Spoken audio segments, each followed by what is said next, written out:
Cricket పిచ్చోడు గంభీర్ గురించి ఒక్క మాటలో చెప్పాలంటే ఈ పదమే కరెక్ట్. గెలవాలన్న కసి, అవతలవాడు ఎవడనేది లెక్కపెట్టని తత్వం, ఇలాంటి లక్షణాలు ఎన్నో గంభీర్ టీమిండియాకు అత్యుత్తమ ఓపెనర్ అయ్యేలా చేశాయి. ఐపీఎల్లో కోల్కతాకు 2 ట్రోఫీలు తెచ్చిపెట్టాయి. ఆటగాడిగా క్రికెట్కు దూరమైన అపర చాణక్యుళ్ల వ్యూహాలతో కోల్కతాను ఇప్పుడు విజయాలతో దూసుకెళ్లేలా చేస్తున్నాడు గంభీర్.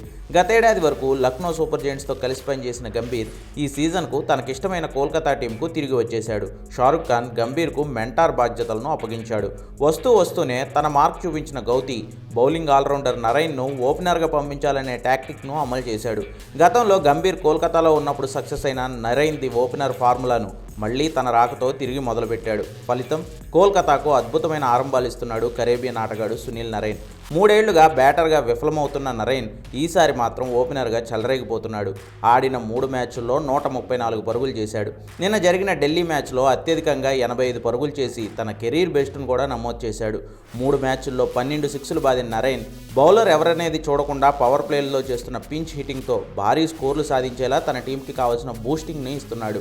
ఫలితమే నిన్న ఢిల్లీపై కోల్కతా సాధించిన 272 పరుగుల భారీ స్కోర్.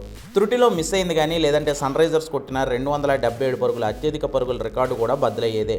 ఈ మార్పే కాదు, టీనేజ్ కుర్రాడు రఘువంశీని వన్డౌన్లో ఆడించాలని, బౌలింగ్ కోసం వైభవ్ అరోరాని తీసుకోవడం, ఇలా తనదైన శైలిలో టీం కూర్పులో భాగమవుతూ గంభీర్ తన మాస్టర్ మైండ్ ఏంటో నిరూపించుకుంటున్నాడు. అవతల వైపు పాంటింగ్, గంగూలీ లాంటి లెజెండ్స్ ఉన్న తన అగ్రెసివ్ డెసిషన్స్తో ఢిల్లీ మీద తనదైన మార్క్ విక్టరీని చూపించాడు గౌతమ్ గంభీర్.